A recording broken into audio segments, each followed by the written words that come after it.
That work? There we go. My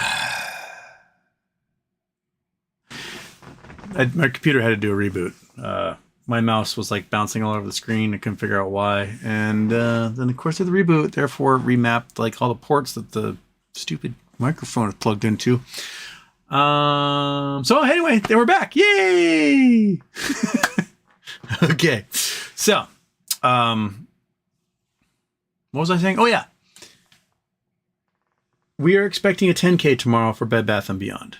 If that happens, then they've met their needed goals for reporting to be taken out of the expert market. In that 10K, they can request to have the queue removed if they're emerging from bankruptcy, and they can request to go back on the NASDAQ. So we're gonna see what happens. I don't know what's in the 10Q. None of you do. I don't know if it's actually going to drop tomorrow, just so they said to expect one, which makes me think that maybe it will drop tomorrow, especially since, Saturday is the cancellation day. They need to get it in there somehow. So we, monkey butt? You got some buttholes? You all right? You good? So yeah, we got that going. And also, the government might shut down. So we may have a government shutdown. We may have all sorts of weird things happen because SEC's got to get rid of people, furlough them. So, also, Gary Gensler was asked directly about MMTLP, and he avoided it. He was like, I've heard of it. I think it became a company called NextBridge. I don't know. So he's getting it over and over again. And I think next time he appears before Congress, they're going to expect him to have an actual answer, because he's in the type of job where he can get the answer in 30 minutes. Hey, give me an answer on this. And then somebody in his office goes, click, click, click, click, click, click, enter, print. There you go. He has an answer. So, yeah. Let me do this. Shaboink.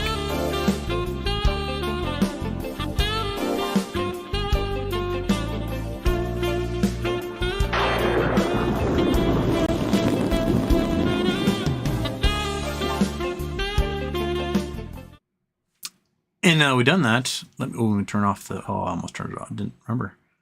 Clack. Now we've done that. We have important things we got to get to first before we really can talk about anything else. And that is, I've got 28 BlueSky codes to raffle off. 28 of them. I've compiled everybody's names into the list, which of course I did not get this ready to show everybody. The list. There we go. The random name picker's up there. There's our list. We're going to highlight everybody. We're going to copy them. We're going to bring them back over to the random name picker. We're going to drop everyone's names in there. And, oh, shit. It took the blank ones. I forgot about that. There are blanks. Oh, snort alert. So I took the anonymous ones and the ones that people had already got their codes, and I added them to people who wanted them and others. So, are you guys ready? We're gonna do this 28 times. So, here we go. Shabam.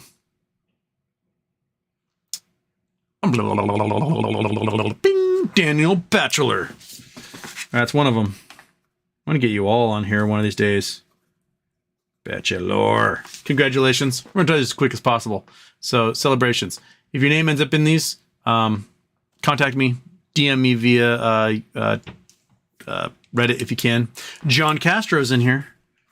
Woo! We're going to start to get real good as we whittle this down, because I think there's like 48 entries and 28 possible winners. So, Bam!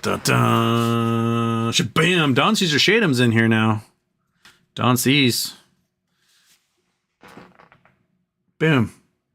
Boom. Next. Oh, bing! It's Liddy. It's Liddy was really stoked to get one of these if she could. So it's Liddy. You are a winner. Okay, remove name from list. Shabam. I got 24 more times of this to go. Snurtlert. Snurt. Alert. Okay, I remove that one from the list. Bagoom. Robert Hurt. Robert Hurt gave a very healthy donation yesterday. He should deserve one of these suckers. Oops, that's a T. Okay. Boom. Boom.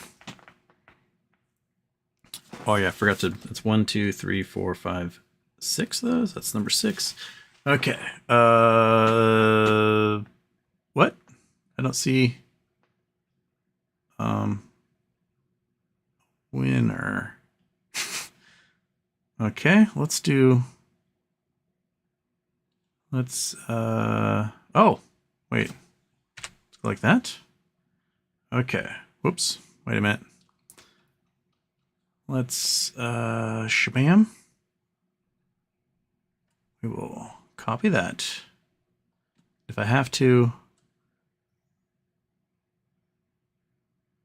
will I actually pop one up this time? There we go. Scott Paulin. All right. Scott Paulin. That's number 7. Remove name. Boom.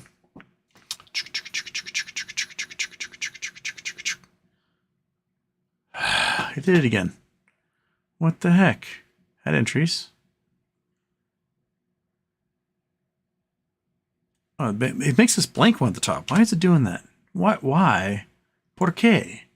Por qué? At this rate, though, this will only take forever.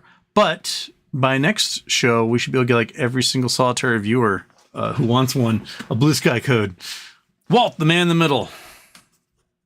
Walt, the man in the middle. Okay. Cool. Remove name from list. All right. And shabam.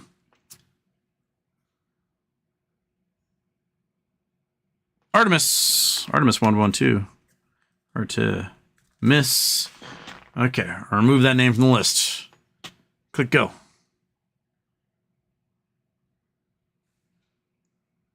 Stephanie L. Okay. That's as many codes we gave out last week. And we've got 18 more to go, man. This is the most exciting thing. This is, you get a code. Check under seats. You're going to find yourself a BlueSky code. Watt DC. Watt DC? Remove that name. Did you remove that name? There you go. And shaboink. Bing. Wait, Artemis? Didn't I just remove you? I also spelled it Artemis. So that could have been... Well, that might have been the problem, is that I may have put it in there twice. So we'll ignore that. Artemis. Javier Martinez. Okay. Javier Martinez. Okay. Remove. Go. That's number 12. Hungry Caveman. Hungry Cave Man. Remove that name, Hungry Caveman. Let's get in there. Who else we got? Who else we got? Cameron Mirza. Cam Ran Mirza. Remove it. Go. Number 14. We're halfway there. Brian Atkins. Brian Atkins. The biggest problem is, will I be able to read my handwriting when it comes time? Okay. You guys are so excited.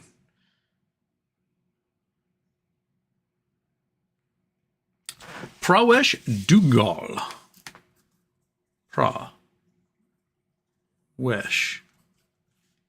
Dhungal. Okay. Remove that name. That name has been removed. Boom. All right. No whammies, no whammies, no whammies, no whammies, no whammies. Mark Sloan. I can spell that name much more easily. Mark Sloan. And that is 17. Oh, 11 more to go. Remove. Go away, Mark Sloan. Next. James Perigo. That's number 18. James Perigo. Okay. Remove James. Who's next? 10 more to go and we're there. Darren Saunders. Darren Saunders may actually have a code. I think. Does he? Wait, Don Caesar Shadem got a code last week too. And Darren Saunders has a code. So, I mean, I'll put the name on the list. Put a star next there. Star next to that. That's not a star. That's a star. And Don Caesar Shadem will get a star as well because they have codes. So in case we need to get some more in there, I'll maintain my list. Striking Viking. Striking Viking. That's number 20. Remove that name. Did I remove Darren Saunders' name? I think I did. Bing, Justin G. Not just another name. It's Justin G. Okay. Bam. Go. That's 21. 7 more to go. Ooh, so exciting. Red lightsaber.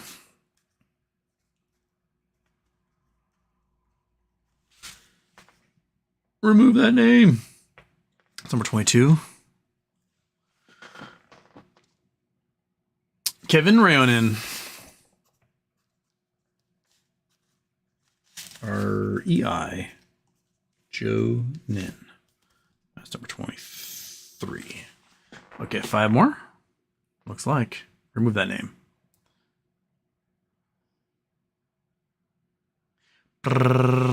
Bing. Oh, yeah. The La. Je. Mo. La. La. Okay, it's 24. So exciting. Everyone can see your name scrolling across here. Going, woohoo. Oh, another blank one. Okay. Let's. Oh, yeah. Got to delete the one at the top. That's what happens. Some sort of glitch happens. Go to the top. Copy that. Go. No whammies, no whammies, no whammies, no whammies, no whammies, no whammies. Money over Mayo. Money over Mayo. That's number 25. 3 more. What we got? What we got? Kelly Kennedy.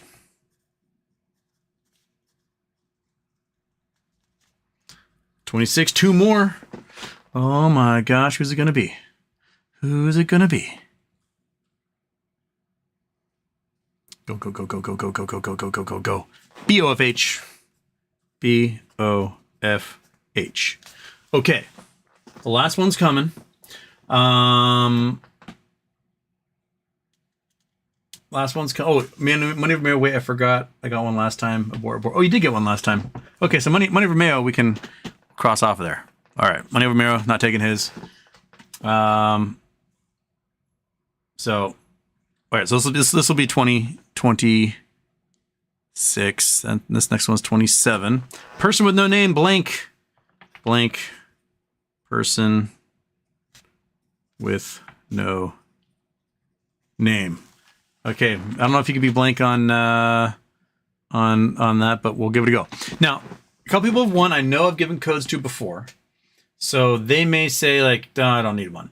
In that case, we'll do a drawing for a couple more if and when I hear from them about like, "Hey, I don't need codes on this." So, but right now, the last and final one, number 28 here, is going to be bum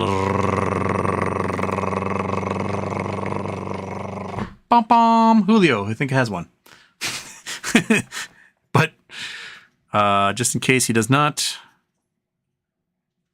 we'll put him on the list. Okay, I am going to maintain this list. I'm going to keep this sucker. And that way, if, things get out of whack, people don't want one, we will, yeah, we'll draw some more. So don't close that window, Houston. Preserve it by making another window buffer in case you are stupid and close windows.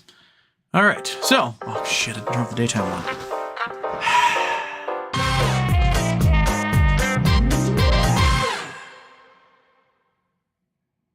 I'm gonna end up pulling all my eyebrow hairs because of that. Daytime one off. Monkey butt. It's your fault. Everything that happens, it's you. You who did it. So, on that note,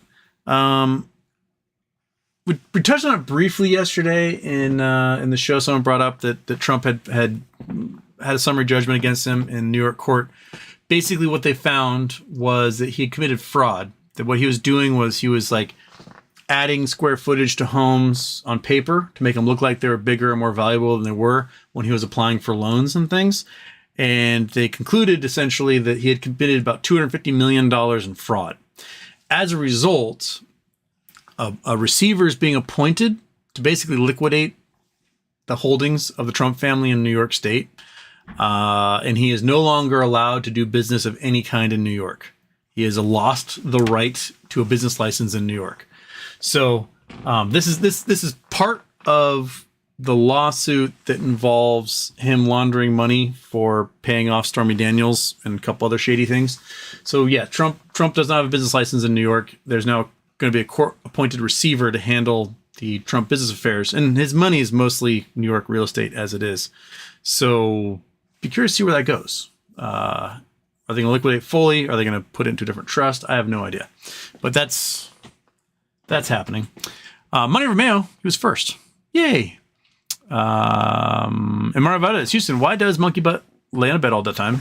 You have to ask her. I think it's because it's comfortable. Also, why does it rain? Sun comes out. The air gets warm. Warm air rises, where then cools, condenses into clouds, and rains. Why do kittens distract the mind? Toxoplasmosis. Wind moon. I think the fuse lights tomorrow. I've never been that certain before, but if that 10K drops tomorrow, click, click, tss, light that fuse. If that's the case, I might do a daytime show tomorrow just to stare at some Ziggly lines and go, hell yeah, brother. But, it might be a long fuse, but I think the Bic lighter is clicking right now on that fuse. So, yeah.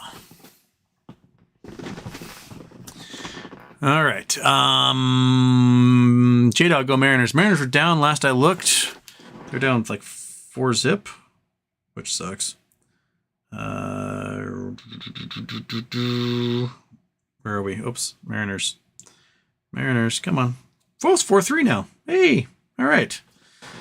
Catching up. The Mariners need to win their next 5 games today and the next 4 against the Rangers if they have any hope of going to playoffs. So you idiots win. It's Liddy. Congratulations, it's Liddy. Hello, chat. Hello, it's Liddy. BLH, gotta love Trump, the amazing bestest businessman ever, getting smacked over the head in the corporate death penalty in New York. Yeah, it's... I mean, the worst thing he ever did for himself business-wise is probably run for president. Because no one would have filed these suits or cared about the books or anything. He brought this attention to himself of like years and years of criming. And people are now like, well, I guess we should charge for this stuff. Which tells you that they should charge for these things fucking 20, 30 years ago when it happened. And then you don't have criminals running for office. You charge it when it happens, when you know about it. Not like, oh, well, at least he's not running for president. And then be like, oh, crap, now he's running for president. Narcissists and sociopaths are going to do their thing. So you have to, like, cut it off when it happens. And Stewart, Houston, what is your bet for the World Series this year?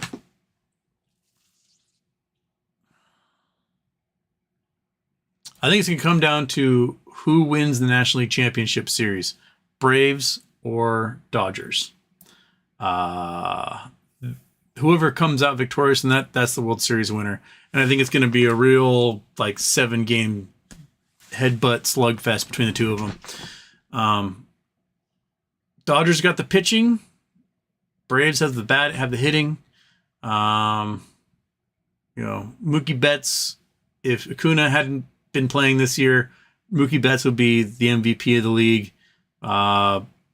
Kershaw might win Cy Young, or it might be Snell from San Diego.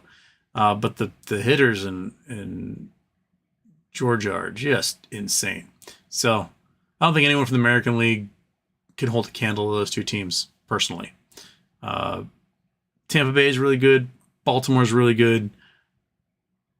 But I think the Dodgers and the Braves are better in general. I want the Mariners to win. I want the Mariners to go to playoffs and just surprise everybody and win. But they have a really shitty lineup. They got great pitching, really crappy lineup. And I don't think that's enough to get them through. So, Braves or Dodgers. Whoever wins the National Championship Series out of those two is going to win. Minnesota Twins. Minnesota Twins are going to get steamrolled by absolutely everybody in the playoffs. I don't think they even win against the wild card team at this point. But, hey, everyone loves the Twins. There's a nice casserole eating team. Kelly Reed, Citibank is issuing bonds again to raise funds to pay bills. Hello, 2008, my old friend. Hello, darkness, my old friend.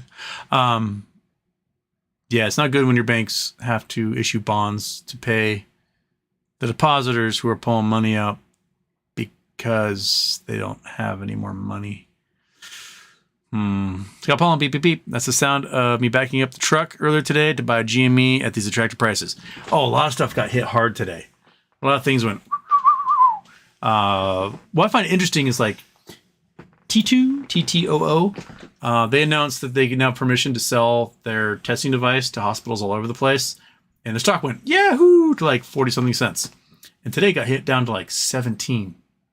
They just announced that they're going to be selling a product worth a lot of money to like every hospital in the world, and you just hammer the stock price down to 17 cents.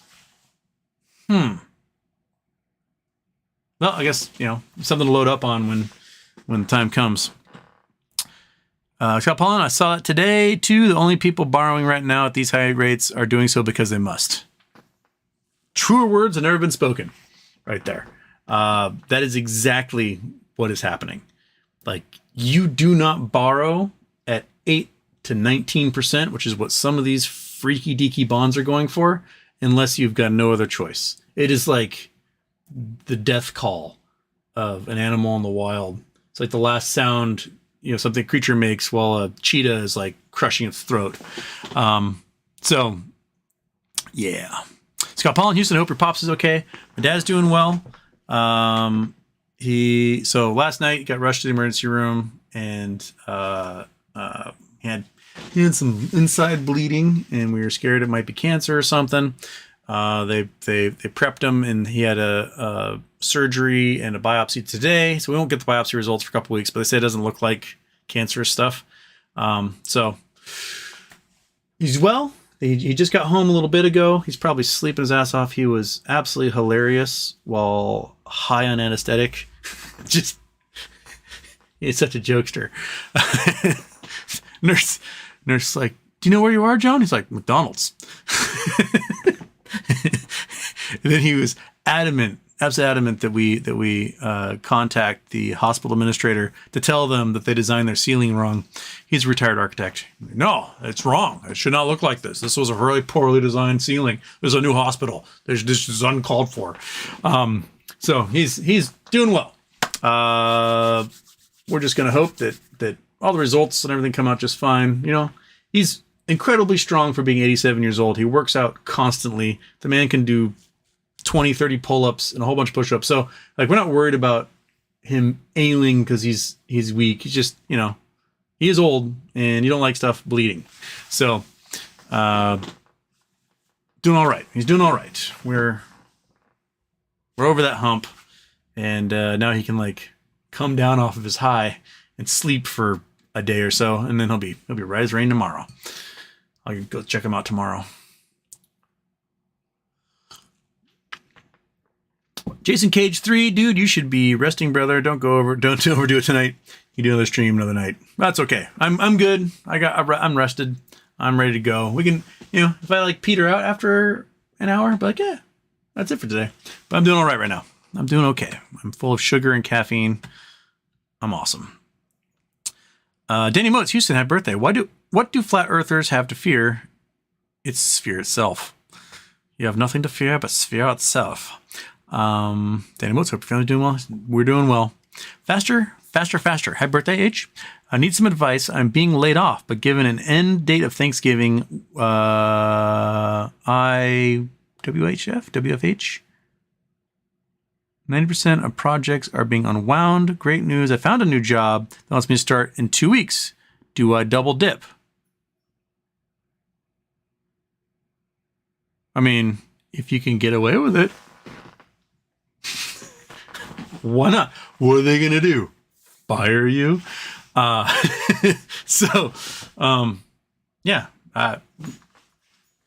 Why not? If you can do it, if the projects are being unwound, so it's like, you know, your job is like, well, I just won't be doing that, but I'm going to hang around for a couple weeks. May as well. But if you don't think you can get away with it, then just go with the new job, because the old job, who cares, right? They're letting you off. But what a predicament, right, buddy? That's the look of a dog who wants a blanket. You see that look? That's a blanket dog right there. You know what we have?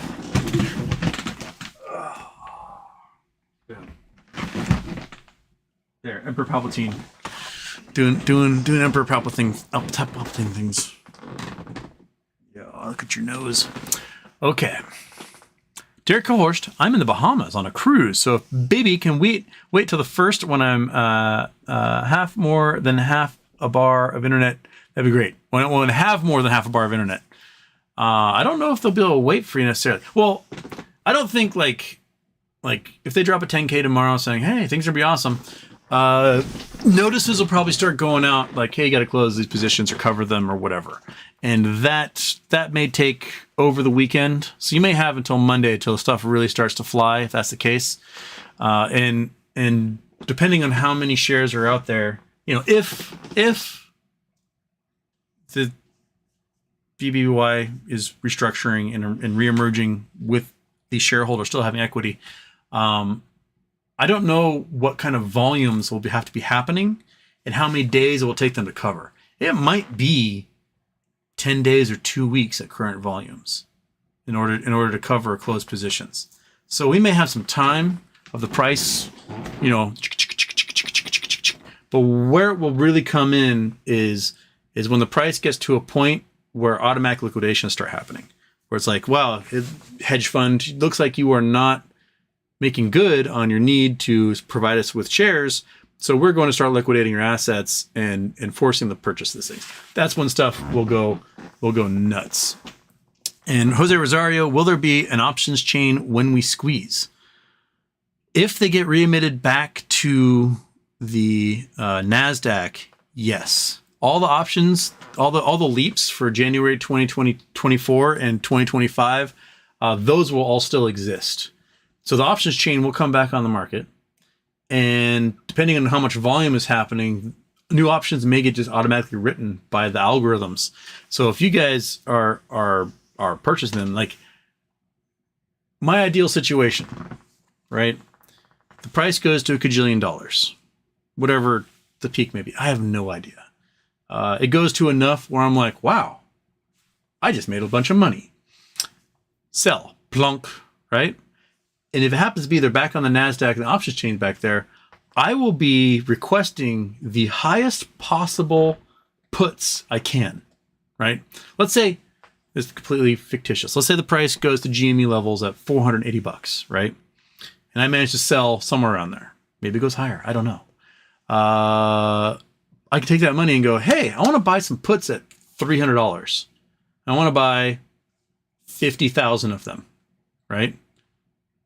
Will the market makers and options writers produce puts for that? Are they dumb enough to do that? Will I be able to buy 50,000 of those things? And when the price goes back down to reality at, I don't know, $15 a share, $10 a share, whatever it would be when it's all over, will I have made like $29,000 on every single one of those? And then, you know, buy a nation or something. I don't know.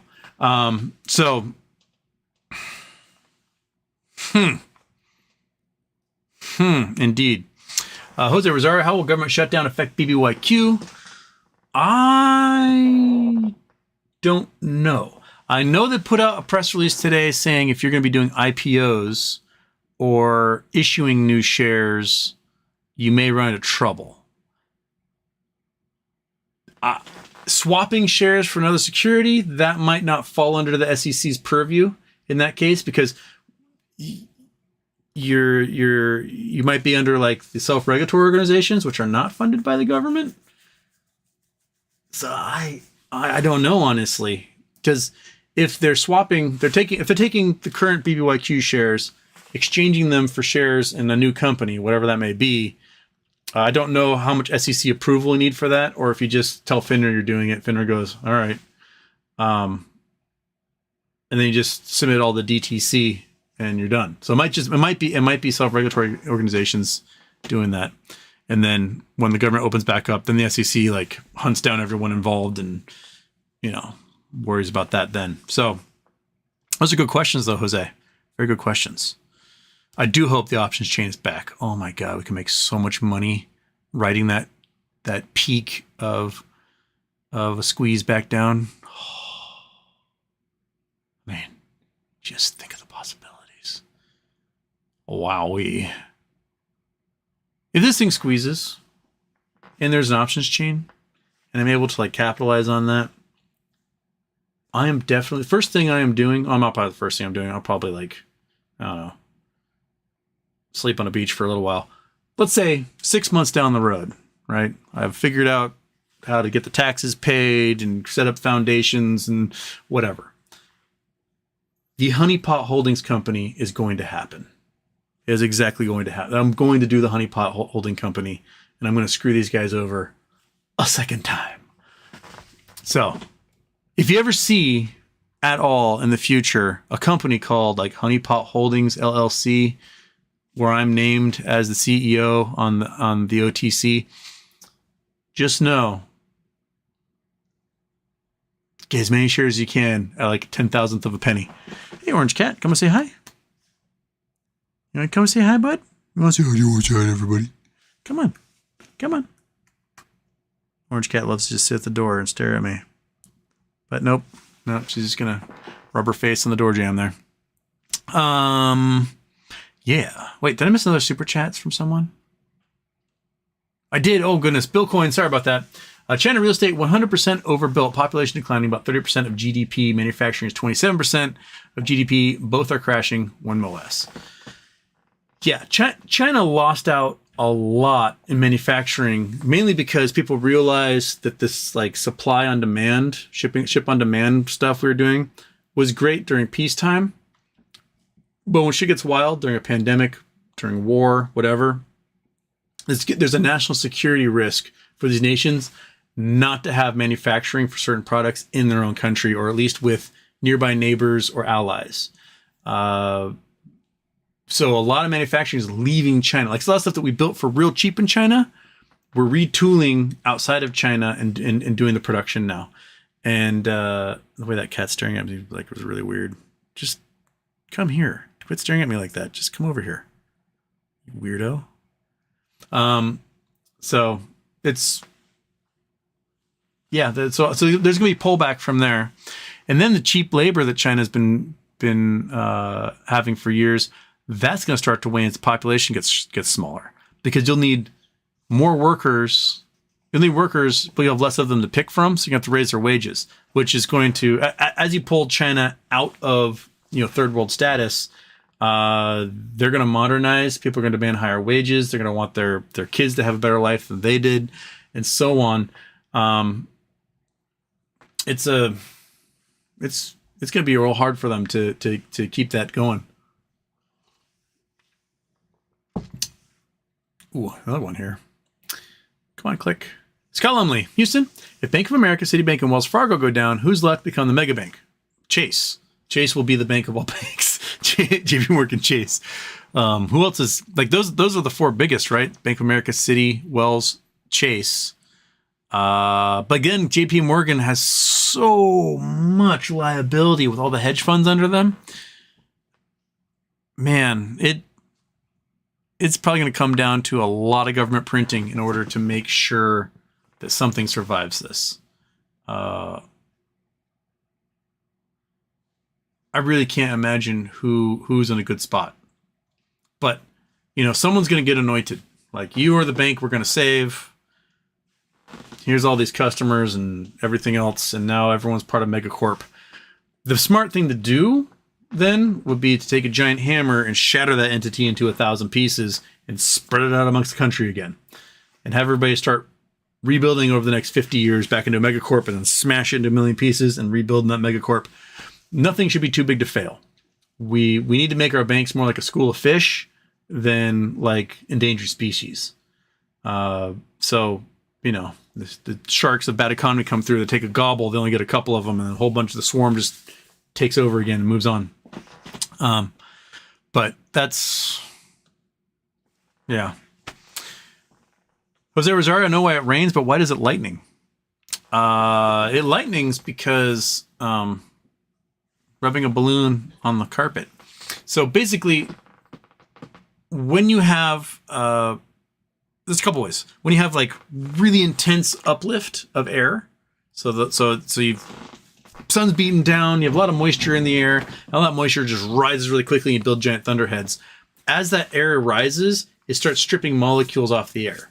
So the cloud becomes negatively charged, and the Earth is positively charged in this case. So it needs to equal out that charge eventually, and that's when you get a lightning strike. Kabam! Or it can come from a front. So if you have a cold pressure system, right? Cold pressure system sitting there over the land, and a big storm comes in, hits that cold pressure system. What can happen is that storm can get uplifted. You can get a wall, like a thunder wall, as a result. And from that quick uplifting over the colder air, you strip the electrons off of the molecules, and you get thunder and lightning from that. We had that today. We had a big cold front move through, a huge cyclone.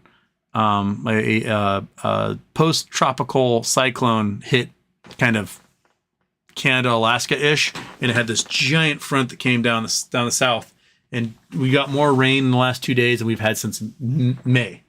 So it's been dumping. We had a bunch of thunder today, and Monkey did not freak out in the thunder this time. 4th of July kind of ruined her. She had a mortar lit off next to her head, and any loud noise for the past couple of months, she's been like, but she was fine. We had thunder this morning. She did not care. She slept right through it. So maybe she's getting over PTSD. I've not sent her to therapy, although I've thought about it. Right? Snug as a bug and rug. Okay. And Jose Rosario, can you game theory some price targets?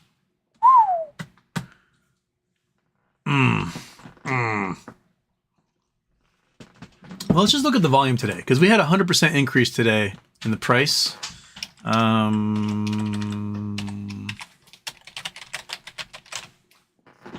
Okay, so you're not showing any volume there. Volume? How about we go to, will Yahoo show me volume? There's only 2 million volume today. So, come on, click. So we went from, it was about 7 cents. We peaked at 15 or so. So we was over 100% up at one point. Dipped back down, went back up. The volume was 2.8 million, where average volume is 9.3. But that is, again, you've got to factor in pre-bankruptcy and stuff like that. And the fact that, we can't go in and create, we don't have the access to the expert market, so we're not creating buy pressure. But we've got 2.8 million of just experts buying, and that was enough to push it up 100%. So let's say there's several 100 million shares out of bounds on this, right? Like they owe 300 million shares. That's really low end. I bet it's a lot more than that. So they owe 300 million shares. At this volume, that is 100 days to cover, right? So they're going to have to pump that volume a lot higher, and to entice us to sell, like, I've got my 15,000 shares, right? I'm not selling at 15 cents. I bought it at 26. That's my average. So it's going to get a lot higher than that to entice me, right? And the people who have millions of shares, they're safer. Like, it doesn't take that much for them to be like, well, I'm out. I'd made millions of dollars, right? If you got 3 million shares and you spent, I don't know, let's say $700,000 on those 3 million shares, right? You probably are pretty well to do to begin with if you can afford that many shares. And you have the price point gets to $5, $6, $7, and you're like, well, it's 21 million bucks. I'm out. So there may be a dumping of 3 million shares at that point, which, kind of brings the price down or makes the trade flat. But then you have a whole bunch of smaller holders that want to be millionaires as well. And, they've got 10,000, 15,000 shares. They spent maybe $2-3 grand to buy those, but they're like, I'm going to be a millionaire. Well, for them to get to a millionaire, price has got to be around $75 to $100, right? So maybe you see some dump offs happen at $100. But then other people still are like, no, I'm taking them for everything. I am holding to the moon, and I'm just going to wait it out and just see how many days. If it's 100 days to cover at current volume, the price is going to go nuts. Because you need volumes of like 100 million shares a day, and you're not going to get it at 15 cents. You're going to get it at $300-$400. When GME was going bonkers on the 21st of January or the 28th of January 2021, the volume was 190 million shares, but the price was closing in on $500 a share. That will entice people who bought in at cents to go, oh, yeah, I'll sell. And it would have gone higher than that because most of that was actually FOMO. Most of that was not people selling. That was people jumping in and buying while they could. And, yeah, so if there is like in the 10K, they do say like, hey, we want to drop the Q and enter the NASDAQ again. It might take 2 weeks for them to get back onto the NASDAQ. And you can see some crazy stuff happen on the OTC because the OTC does not have circuit breakers. There can be halts for other reasons, but they don't have halts because the price goes up 100% in a day. As we saw today, the price went up 100% today. They didn't do any halts on it. So there's no automatic circuit breakers that will trigger. So some really, really wild things can probably happen, and you can get crazy spikes. You won't get halts going unless FINRA steps in and throws in a U3 halt type thing. But I don't think that's going to happen. I think they want to get this thing back on the market and through and not have to worry about another MMTLP situation where they're getting hounded by a million people at all times. Why did you let this happen? I'm going to kill the government or whatever they're going to say. So price targets. Oh.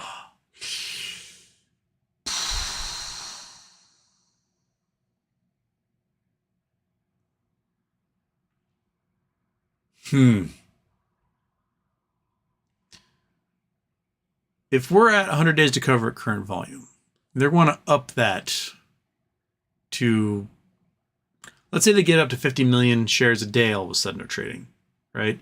That's probably going to mean that the price point is $100 or more.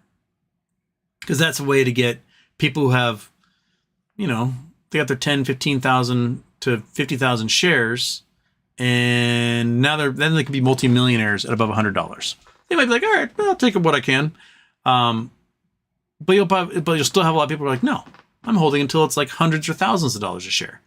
So if you can reach VW levels, get to $1,000, $1,400 a share, that's retirement money for almost every shareholder who exists. A lot of people who say I'm going to hold the moon probably won't, because they're going to see all those commas in their account and they're going to sell. So you might start to see big sales happen when you get over $1,000 a share.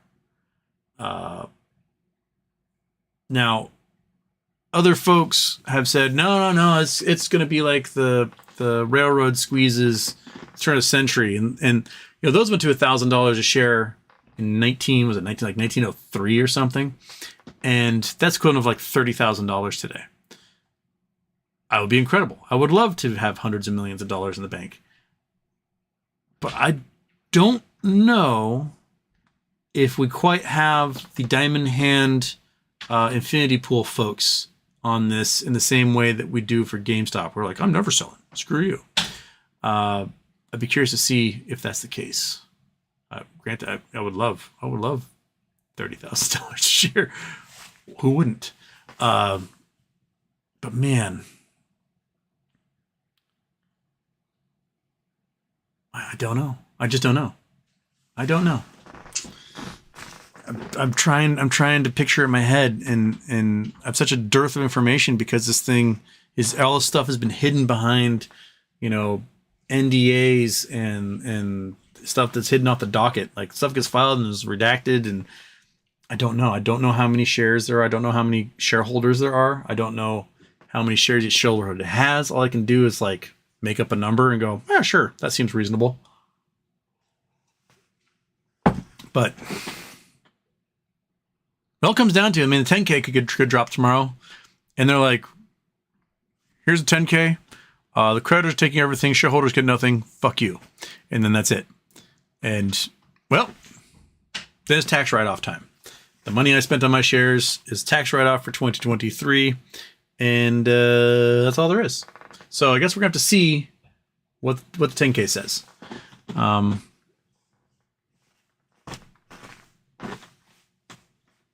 Shrugs. Huge shrugs. Lots of shrugs. Okay. Where am I? Okay. Flat Earth or joke? That's a laid off question. That's the Bahamas question. KYP's here. Hello, KYP. Alexander K. Houston. Will no labs need to do a reverse split if the stock price keeps plummeting? Not anytime soon. They've not gotten a delisting notice from NASDAQ yet. And if they do, they can still do 180 days. So it might be a year or more before they would possibly get delisted. I think before then we'll have some news as to phase 3 trials. So I don't think it's in the forecast, but don't hold me to it because I don't know. Jason Blackwell, Houston. This Thanksgiving, I'm going to give thanks to microbreweries for making my alcoholism seem just like a cool hobby. Give it thanks to my best friend. He's a brewer. Yeah, it's him. He does it for you. I have a friend that just got a job working as a brewer. He's old too. I mean, he's in his 60s, and he's in shape for a guy in his 60s. But I was trying to impart on him, like, my friend who's a big time brewer. He brews like tens of thousands of barrels a year. I was like, this is how he's described it to me, is that you are a glorified janitor who sometimes makes beer. Like, what do you mean? Like, you're spending all your time cleaning things. You're scrubbing, you're cleaning, you're sweeping, you're mopping, you're cleaning, you're sanitizing, you're cleaning. Oh, go flip that switch, flick. And in 2 hours, I'll flip another switch. So I'm going to go steam and clean and rub and scrub and unload. And then, got to transfer from this barrel to that barrel. Click. Okay, got to steam and clean and rub. And it's, you are a janitor who sometimes makes beer.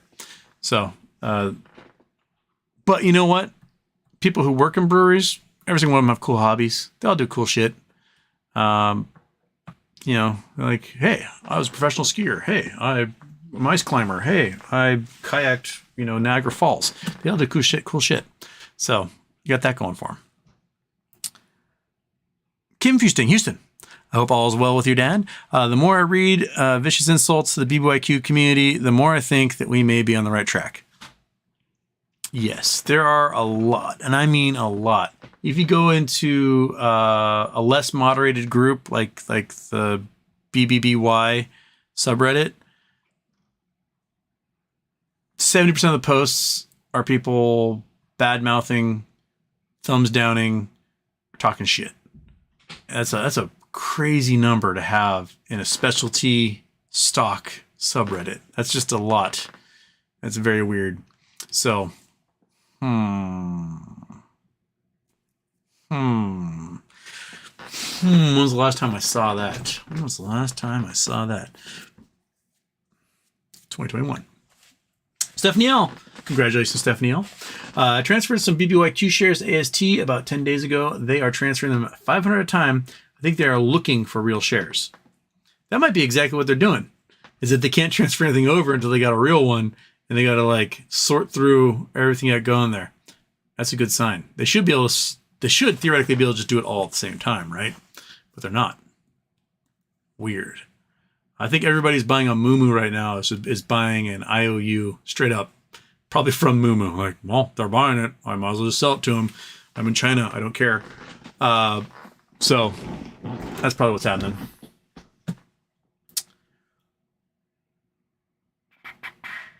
Moopulin. I know of speculation. I know it's speculation, but what's your opinion on what happens on the 30th? We convert to Teddy, SPAC, lose it all, etc. I personally am leaning towards it becomes a SPAC for an entity like Teddy or Bye Bye Baby or whatever they happen to be calling it. I do think that Ryan Cohen is behind this.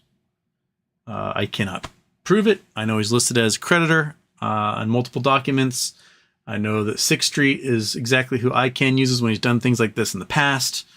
The language that's in the 8K is exactly the same as the language that was in Hertz's 8K before they went back to the NASDAQ and they got a price spike. So I think there's a lot of money to be made for folks who are taking this out of bankruptcy. The net operating losses are worth a fortune. Absolutely, they're worth billions. So it's a great way for the creditors to make their money back. And then without having to worry about launching an IPO for a company, you already have a ticker. Cool. Launch it in the market. That's where I'm leaning. It could be that I'm blinded by hopium. That, you know, the 50% chance of one way or the other that hopium is like pushing me towards that side. I don't think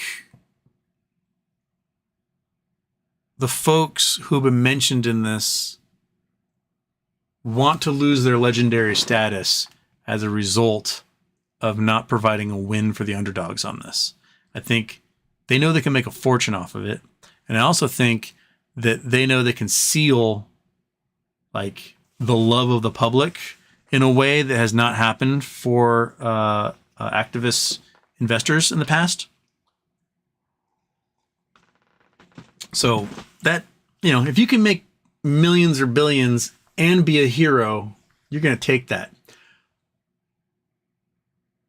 If you make your millions or billions and it's a dud for everybody else, they're going to fucking hate you. They're not going to use your business. Right? Like, you know, if Ryan Cohen is not involved in this in a way, or he makes a SPAC, but none of us get to keep our equity in the company, a lot of people can be like, you know, fuck you, dude. I'm a nerd. I buy video games. I'm not going to buy video games anymore. Eat shit. I think it's a great marketing ploy for them as like Ryan Cohen Ventures, etc., to let everybody win and screw over the shorts. I think it's the best way to, if you want to screw over the shorts, the best way to do it is to get those shares back on the market as something else with some big hefty billionaires behind it. Because then they have to close. They're going to have to spend a fortune closing. That's going to undercut every other play they have, all the collateral they have, and it's going to absolutely make it almost impossible for them to short anything else while that's going on. So it could be a perfect storm type situation. And I sure hope it is, because goodness gracious, I would love to get the Warwick fixed. The money I could have spent on the war rig fixing, I spent on some Bed Bath & Beyond stock anyway. So here we are. But yeah, I'm leaning towards the cancellation is a cancellation, and that they're going to exchange the shares for something else. Otherwise, I'd say deletion.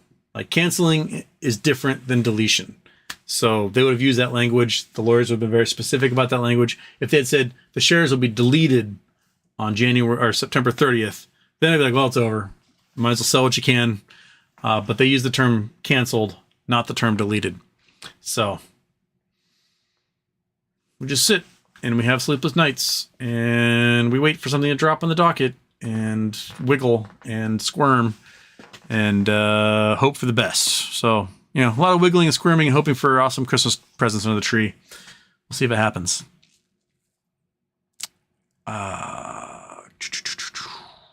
Pulin also, what's with today's run up all about with Bed Bath & Beyond? Shorts covering, people buying through Moomoo, etc. There's probably people buying through Moomoo. I don't know if it's shorts covering. There's language in the docket, the payments docket that gets dropped. So like how much money they're spending on attorneys and what for. So they list all this stuff. There's a lot of notations about repurchasing shares.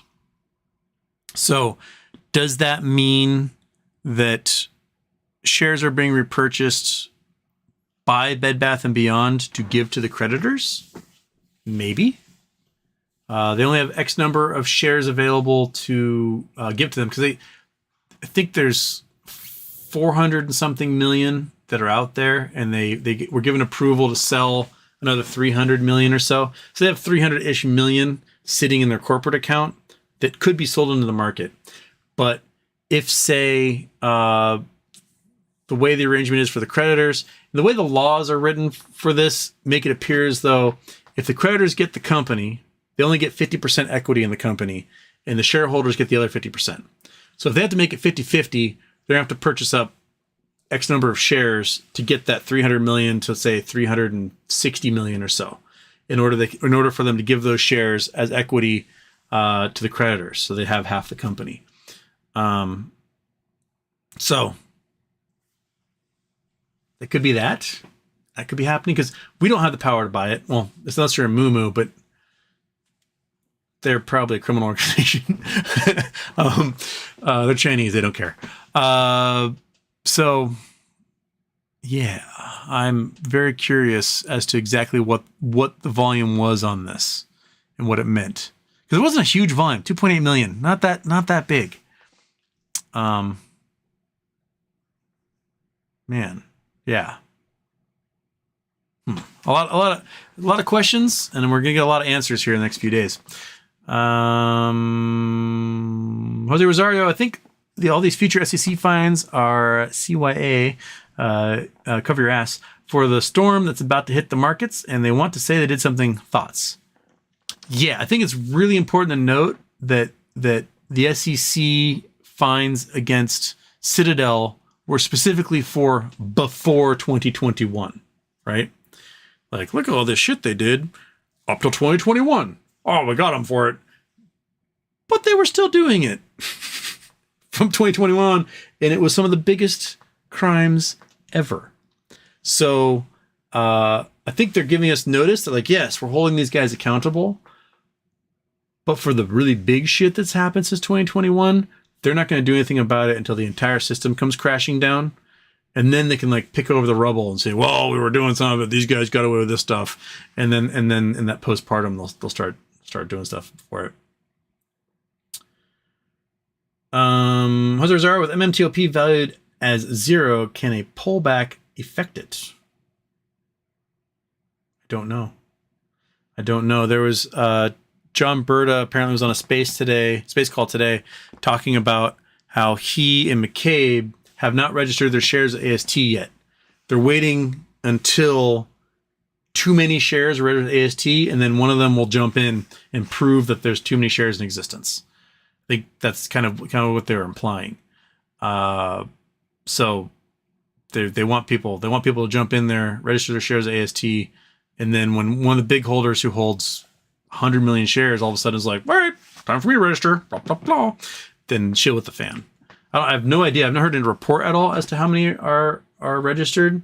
I don't know when they'll release an earnings report that might show that. I know GameStop mentions how many are registered when they do their earnings reports, but yeah. And Jose Rosario, it's throwing lots of it. He says I can't watch, so I'm saying random questions, but you must be in here watching. Jose Rosario, do we need to wait for Teddy to IPO for BBYQ? BBYQ might be the Teddy IPO. That's been the prevailing theory of a lot of folks, is that Teddy wants Bye Bye Baby to make it all Teddy. They've got the infrastructure and the marketing and you know, the coveted baby registration website and all those things, and that they would take BBYQ and make it a SPAC for Teddy. But again, like, we'll see it all tomorrow, man. Maybe, if it does drop tomorrow. That's when the notice I saw, and other people in their brokerages got notices as well that expect an earnings report tomorrow. So, right? Slug in the rug? What do you think? What do you think, you blob? Okay. Back over from y'all. Where was I? That was No Labs question. Confusing. Moo pulling. Okay. Mark Sloan, Houston. Did you see Gary Gensler today telling Senator Norman that the aggregate share count MMTLP is public record? I saw him say, "Oh, I can't tell you what it is. It might be out there." Yeah, that's some bogus. And Gary is, I hope he's going back to the office. He's like, "Look, you guys need to get your shit together and figure out what I can say to these guys, because they're not letting up." This is the third time in front of the House or Senate he's been asked about this. It's the third time he kind of tried to dodge. And, you know, the language that was used was like, that Norman gave him, was basically like, well, we'll send another letter to your office and maybe you can get that info for us. Basically saying like, we told you to be prepared for this and you didn't give us an answer. So we'll send another letter and maybe next time you'll be prepared when we grill you. So that's where we're sitting. Yeah. Matt S. AMC Bigham said in a stream yesterday that while we are all fighting about our stocks every day in the U.S. markets is manipulated. Stop fighting each other and fight the corruption in the markets. Yeah, I mean, I don't think it's necessarily us fighting each other as much as it's cheap to have AI and bots and shills make it appear as though we're fighting each other, because it's way cheaper than closing positions. You can just open up a chatbot account and have at it, man. They'll spend all day long. You don't have to do a damn thing. They'll be in all commenting away, just being dicky little bots. Mark Sloan, the PP show seems to think tomorrow's start of BBYQ dropping the Q and beginning trading to the moon. I don't know if it'll drop the Q specifically tomorrow, but there may be a filing that happens tomorrow asking for the Q to drop. Drop that Q, baby. In that case, there could be a set date. Like, hey, we're going to go back on the NASDAQ on this date. And then all hell breaks loose. Yeah.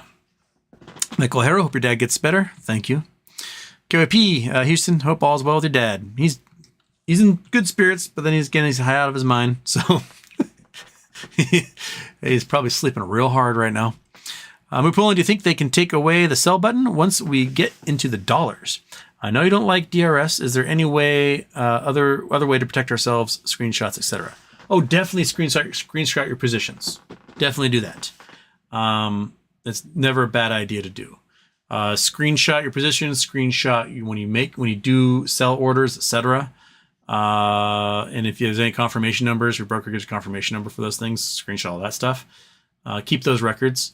I don't think they'll take away the sell button because they need the shares. Right? They need those shares. They need people to sell those shares, so they have to have a way to sell them, or else they're screwed. They're gonna get liquidated. The sell button's gone. The cash is all there to buy these shares, and then all of a sudden, like, if they bring the buy button back, the price is gonna go to the fucking universe 5 galaxies over. So I don't think they take away sell button on this. They might keep the buy button away, but I don't think they'll get rid of the sell button. Because they need our shares. They just don't want any FOMO involved. Okay, now I'm to the muted zone. You're not making any sound, you idiot. BFH, you can see the moment he realizes that's true. Lip read. And Lucky Luciano says echo. I think that might be a Lucky Luciano problem. Okay. Billy Mack, watching the last 15 minutes of GOP debate, waiting for Houston with pukey faces.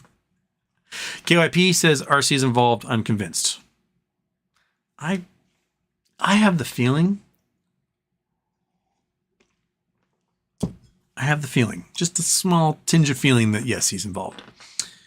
Deborah Wilson is here. Hello, Deborah Wilson. Scott Paulin, House Finance Committee Today had some good jabs. Some Wall Street sponsored reps are big mad about the SEC proposed rules. That's good. They should be big mad because that means they're doing at least something right. So, yeah.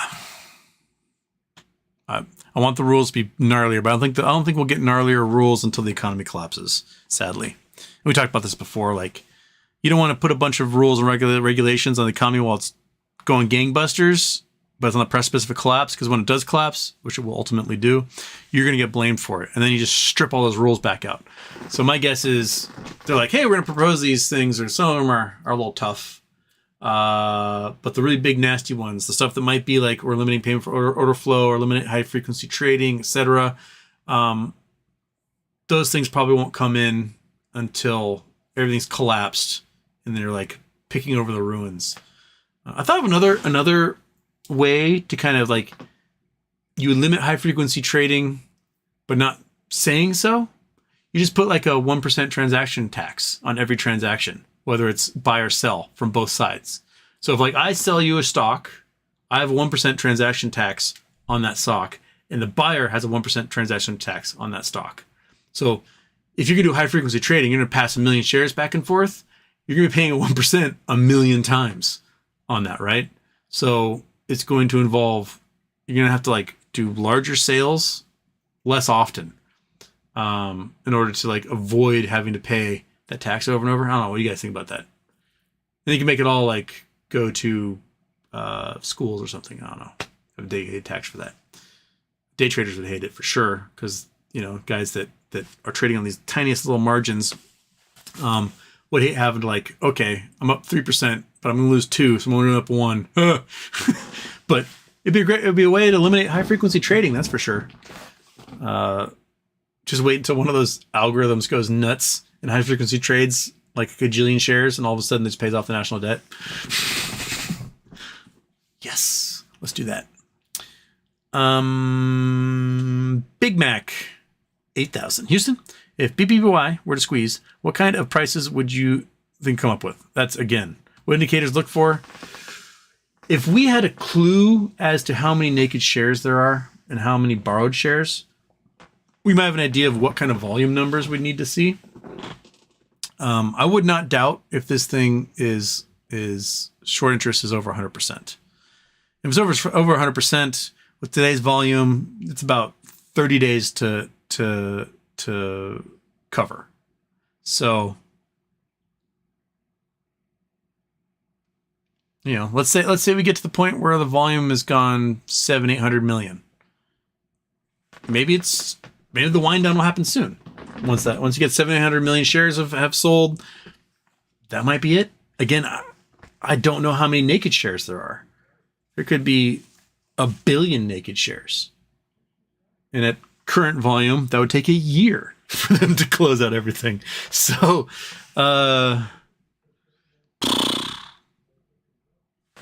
Monkey, do you know? She doesn't know. But that's a long, long time. Okay. Grape Knowles. Have you read any Mark Fisher and his ideas on capitalist realism? He talks about how capitalism has such a grip on our imagination that we can't imagine a future outside of it. Do you agree? I've not read anything he's written, so I can't speak to that exactly, but I do think, like, there is a greed in humans. Like, we do want things. We crave things. We want stuff that we can't afford. We want to figure out a way we can get it. We want, to attract big booty models or whatever. Like, there are certain aspects of human nature that's like, I want that thing. And the only way you can quell that is if everybody can have that thing. And in a pure capitalist system, that won't work, right? You need people to struggle and to need stuff. And if they're stuck needing things they can't get, then they're never going to get to the level where they can get where they have the stuff that they want, right? So I think, an intermediary step is kind of the Scandinavian social democratic model, where you create a safety net for people so they have what they need, and now they can pursue the things they want. And you remove the profit incentive from certain basal economies. Like you remove the profit incentive from the electrical companies, water companies, sewage, roads, like basic services that make your society function. You just remove the profit incentive and you make it a utility that just provides that service at cost. Hospitals, stuff like that. And then outside of that, people can focus then on providing the cool shit people want, right? I want cool phones, computers, video games, bicycles, cars.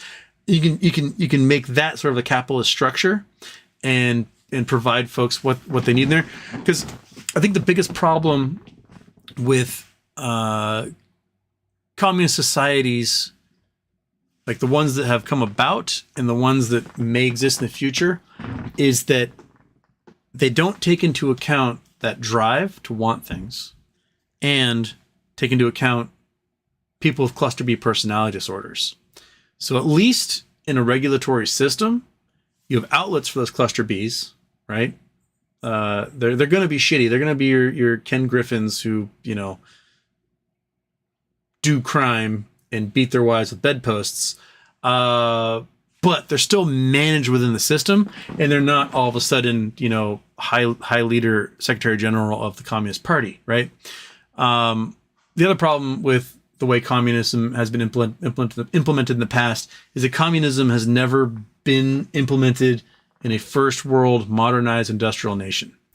Like if you read Marx is like, when you have a modern economy and you have everyone basically employed and they're all making cool shit, that's when, you take over and you make this egalitarian society. Well, it's always been farmers with pitchforks who then desperately try to modernize. And that doesn't work. Like you can't have farmers with pitchforks trying to modernize themselves into a modern economy using a system that's meant to exist after you've already had a modern economy. Combined with the fact that it's usually always led by a complete sociopath, psychopath, narcissist. And then the people who are currently, communist tankies that you'll encounter on the internet, they're a bunch of trust fund assholes who are for some reason upset at their dad for giving them a trust fund. And they all oh, Stalin was such a stud. Stalin would take your LGBTQ ass, put up against the wall, kill you. He doesn't want you in his society. Why are you simping for him? Ultimately, the thing that led to an egalitarian society in Star Trek was literally everyone being able to have anything they want whenever they want because you had a replicator, right? Like, I want that cool Ferrari. Replicate. It comes out of a machine. I've got the Ferrari now. It costs me nothing. That's what got rid of their system of money. And everyone everywhere was able, because you could replicate a replicator. Like, hey, replicator, make a replicator. They're a friend. You have a replicator now. Like, that's what you could do. And you cannot have a capitalist economy if that's what people want, right? You will have people doing hobbies they love at that point, joining the academy to become a star captain or whatever, because that's what they want to do. People who have a hobby of cooking, they don't want to want the replicator foods. If you want to experience authentic cooking, you'd come to them. But I'm not sure money would transact. Maybe just a high five between people. Maybe that'll be the currency of the future.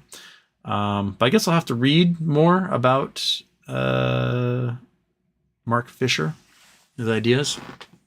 Because currently our capitalist system is unsustainable. You know it, I know it, Bob Dole knows it. The more people we bring out of poverty, the more they can afford, which means the more greenhouse gases that get produced, which means we destroy our environment even faster. And I don't blame developing countries for being like, hey, why do we have to worry about curtailing our carbon output? You guys did it for 200 years. It's our turn now. I totally get that.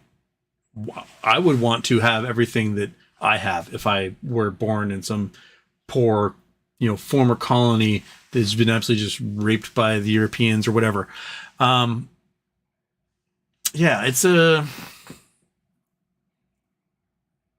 think the key for us is going to be energy storage, energy generation that is free from carbon and cheap to produce, that we can have these communities skip a step. so they don't aren't belching out coal smoke and stuff. We can be like, well, it takes these solid state batteries and this, room temperature superconductor if we ever actually get one going. Hey, fat cat, what's up, bud? So let's. You want to come up here? You stare at me? Want to come up here? Come on. Cattail karaoke.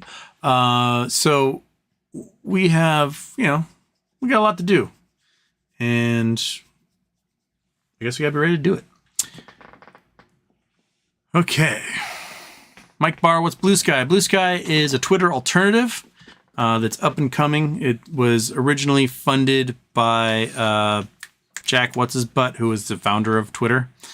And is what a lot of people are moving to get away from Elon's bot-filled Twitter. Do you see Elon? So after saying he was going to up his security moderation and truth and standards committee for the elections, make sure the elections were safe, and they were advertising to hire people, he just fired all of them today. So expect a whole bunch of fake news on your Twitter feed that will never be checked by anybody and spread by bots, because Elon got rid of the people who were there to make sure that stuff didn't happen. So good job, Elon. The European Union is going to eat your lunch. Oh, time checking on the Mariners score. Just quick. Oh, no. 8-3 Astros. God damn it, Mariners. Okay. Michael Anthony, Houston, hope your dad is speedy recovery. Thank you. Aaron Salentine, Houston, today finger 71.25% of the shares trading today were sold short, and the stock ended green again and higher lows. However, shorting is being stupid. Yeah, they're still shorting it a whole bunch. I looked at that Univest company. It appears that every company that they invest in has a squeeze. So if they're indeed investing in finger, let's hope that they announce it after I sell my cajillions of BBBYQ when that happens, if that happens. And I can get more shares and calls. Right? Scott Pollen, please take me off the list. Got a code from a friend. Oh, Scott Pollen's off the list. So cancel that. That means I got another one to do. So let's do one more here. Okay. Gotta go random name picker. Go. Who's it gonna be? Oh, blah, blah, blah, blah. Bing! Jose Rosario. Hey, Jose, there you are. Giving all the super chats today. So Jose Rosario. Boom. That's our new 28th. Congratulations, my man. Excellent. So remove Jose from list. So if someone else comes in and says, hey, give my code away, we'll do that. All right. Back to me. Jose Rosario also says, how will all these bondholders that get transferred into shares hinder our squeeze? I am always worried institutions will screw us if we go up. If those bondholders get those shares and get access to the company, they're going to have to file all sorts of paperwork about selling. They're not going to be able to sell in the time period that is the squeeze. So they're going to be stuck. They'll be insiders. So they're not going to be able to sell that stuff without giving 30 days notice. So they'll be cool, right? They'll be stuck there. So don't worry about that, Jose. Jason Blackwell, your original investor your original investor bill of rights. My suggestion was an open book policy with DTCC, so any investor could see their true float. I like it. Let's put that on the. Oh crap! Where'd you go? Oh, that's right. I restarted the computer, so now it's stuck in the Google Docs. Boom. Come on. Go there. This is it. So, no naked shorting, no dark pools, no payment for order flow, no high frequency trading. Make SEC have law enforcement powers. Make fines larger than crime. Funds must list short positions just like they list long positions. And DTC open book ledger to see how many shares actually exist. Okay, boom. There's one to add. Thank you, Jason. I was worried it's going to be a pun, but it wasn't a pun. Oh my goodness. You have me flinching. Okay. I wish I was Sanjeet. Who said to expect 10Q tomorrow? Did I miss that? I got a notice from Fidelity. A couple others were talking on subreddits that they got the notice as well to expect an earnings report. So now I'm expecting an earnings report because I was told to expect one. And we'll wait, right? Is it going to drop? It better drop, right, Cat? Yes. No one can see you. Your head is like just short enough that no one can see your squishy little face, dude. I wish I could. Oh, there's a cat. There's a cat right there. Look at that cat. Oh my goodness, what a fatty. You're like hugging a pillow. Just a furry little pillow. You chunk. Oh, you're purring so hard. Okay.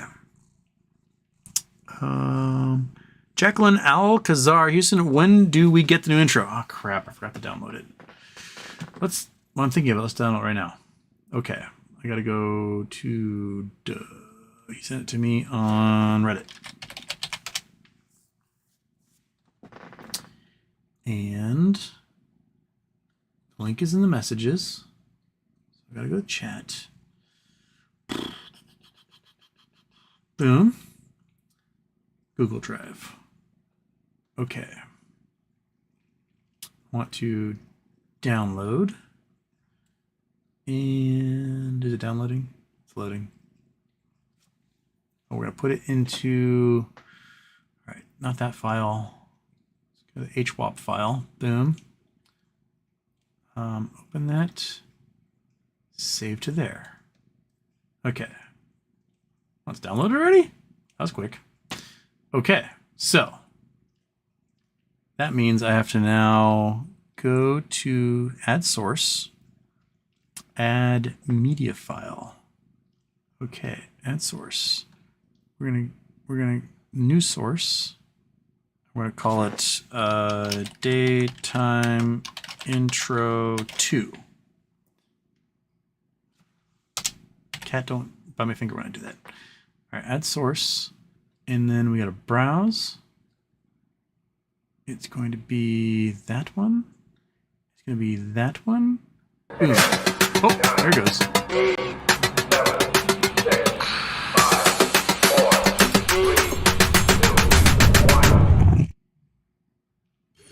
Houston, we have a problem.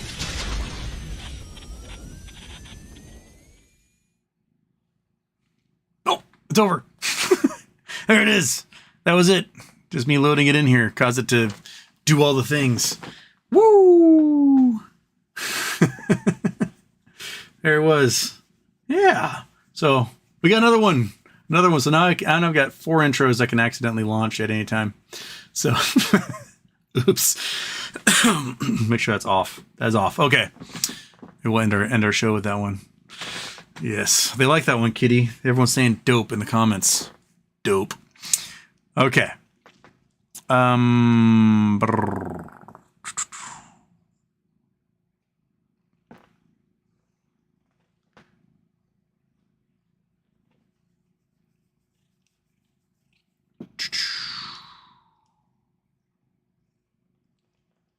Acme 6.2 million more from G10 Bank and GP in Japan with customers.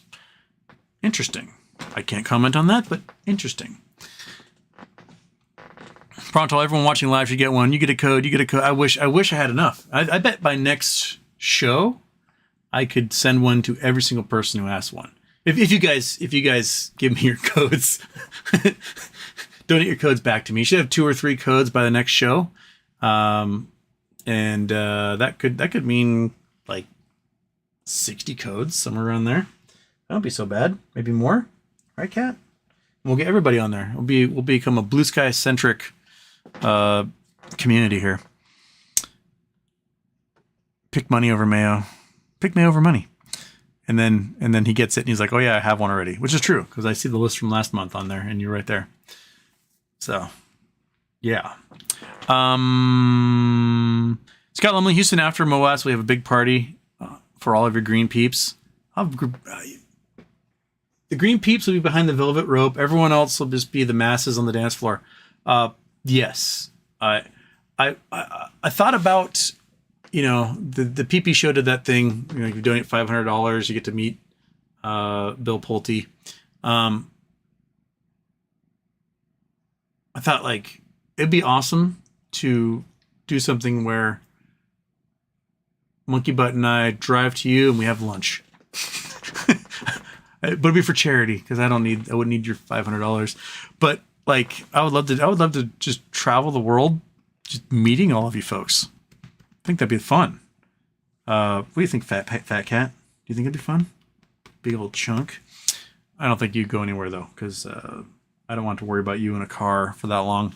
But yeah, something like that, or just have, I don't know, a convention in Vegas or the Bahamas or Monaco. I don't know. Yeah, get out of here, Cat. I think it'd be fun. I think it'd be a great way to have a party. Let's make sure messages. Okay. Just somebody sent me messages that they're at a Coldplay concert. Every time I see a message, I'm like, oh, this is something to do with my dad. It's not. We're okay. It's just people send me other things. Okay.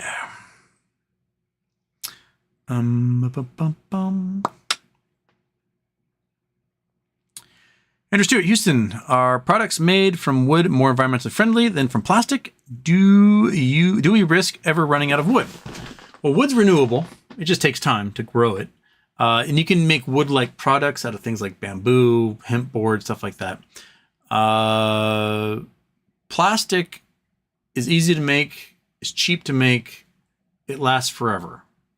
Not as a good quality product because UV light can break it down and everything. But like the bits of plastic last forever. Recycling plastic is largely a myth. Most plastic just gets dumped.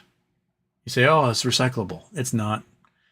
We have a hard time recycling plastics that have dyes in them.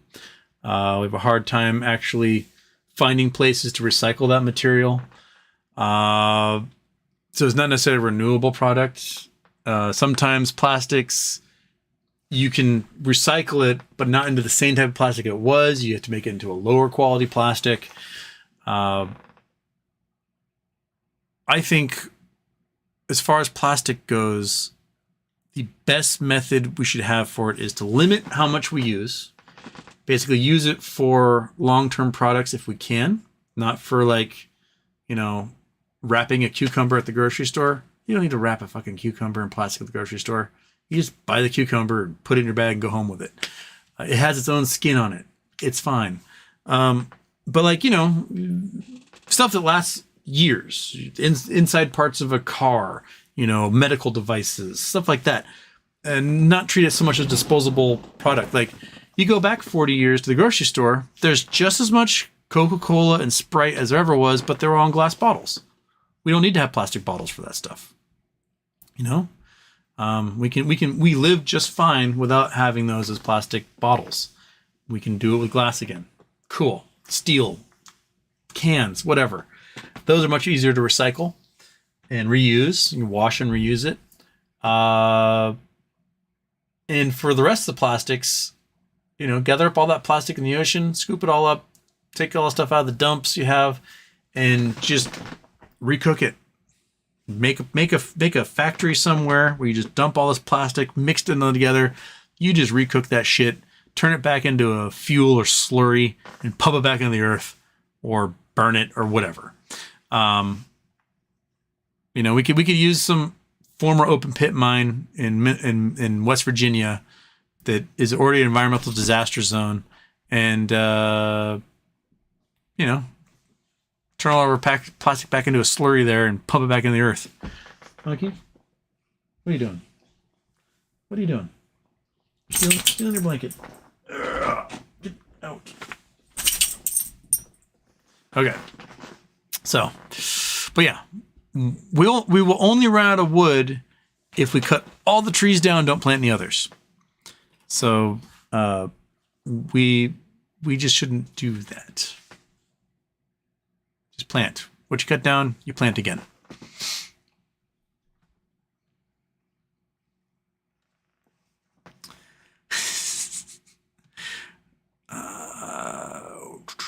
Mark Sloan, thank you, Houston, for adding me. Blue Sky, I'll DM you on Instagram. Excellent. Barry's Bit, MMTLP, keeping up the momentum. Yeah, we're still getting mentions from Congress. That means everyone's doing their job, screaming and yelling and shaking their fist angrily, which is good. Double intro, nerd.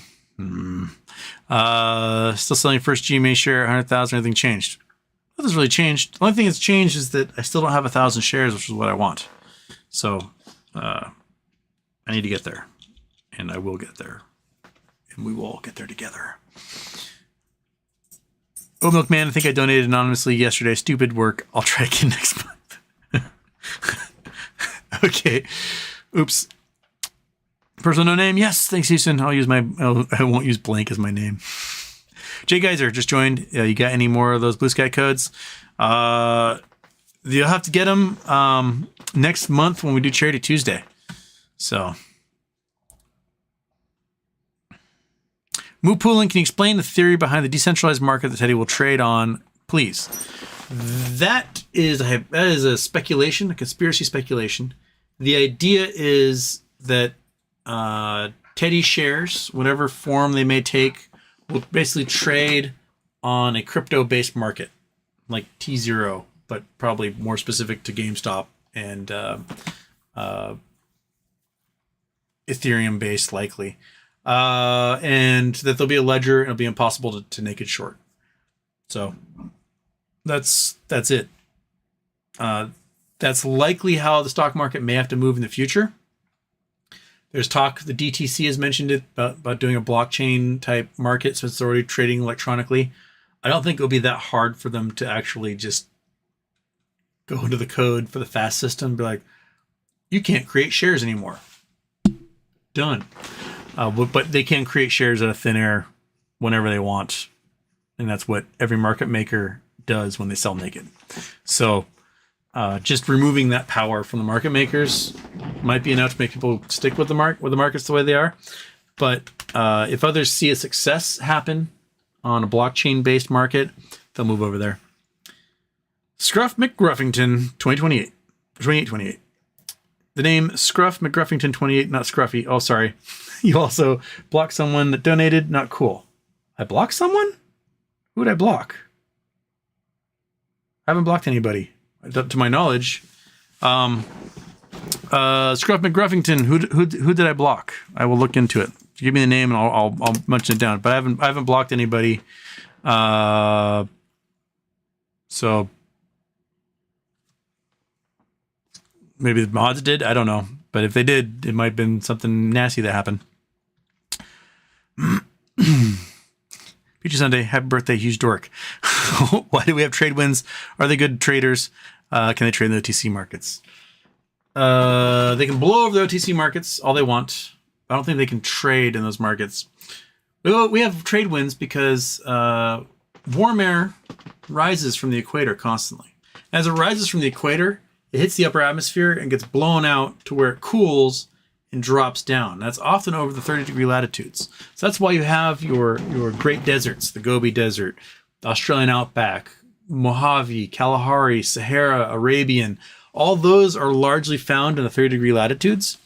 And because that heavy, dense air is falling in, it's pushing back out and trying to replace where that warm air at the equator is rising.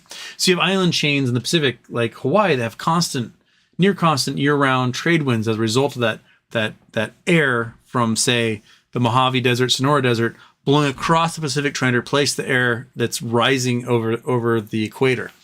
And that's the basis for your trade winds right there.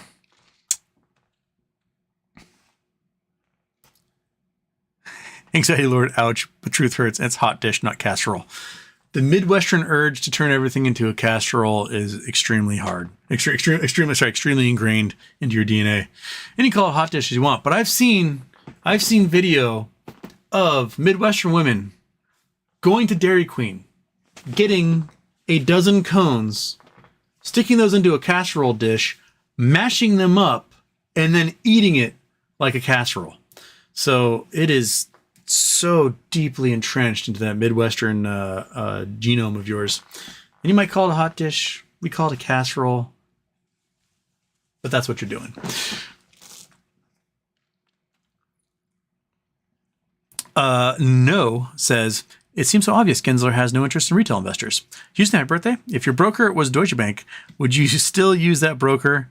Isn't it one of the worst, deeply criminal? Oh, Deutsche Bank is a money laundering operation for warlords, criminals, and dictators and mobsters.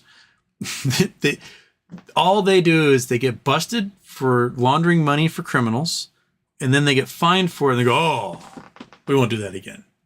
And then a year later, they get busted for money laundering for criminals, and they go, oh, we're going to clean up here and make sure it doesn't happen. And then a year later, they get busted money laundering for criminals. That's what they do. That's what Deutsche Bank does. Deutsche Bank is probably the most criminal bank on the planet. And for like how, you know, the exacting standards that modern Germans have, we must do this, we have no humor, blah, blah, blah, blah, blah.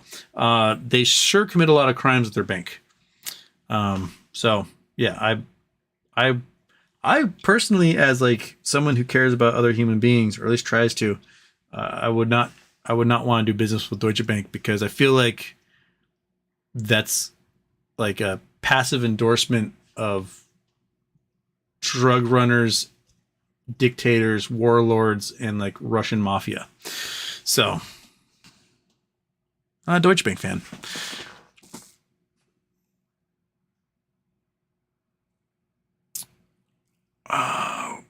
Boom, Peachy Sunday, given get well soon as my dad. Thank you. Dragon, what is there to do in Houston at night? I don't know, actually. It's been a long, long time since I was actually in Houston proper. I was probably soul food somewhere you can eat. Don C. Shadem, hello. Goodbye. I need to bed. Ah, shoot.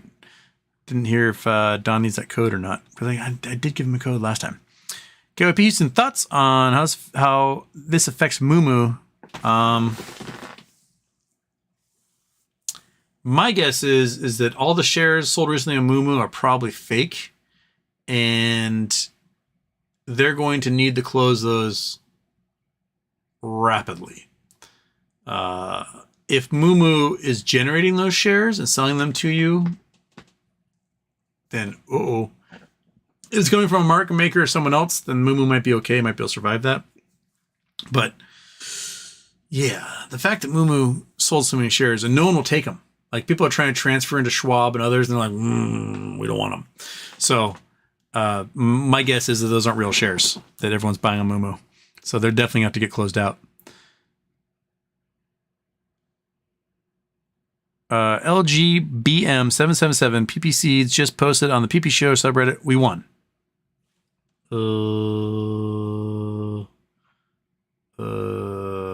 What's happening? If I go to Kroll, BBBYQ,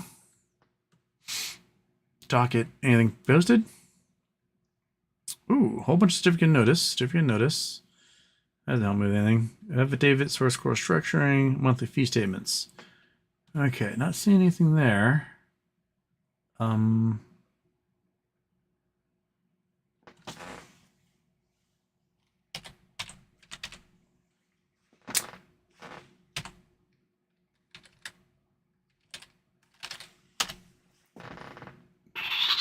PP Show. Okay. Anything happening here? I'm looking. I'm not seeing anything yet. References possible company name change, maybe even more tit-jacking than you thought. If you were renaming BBY, what would it be? And why did you say Teddy?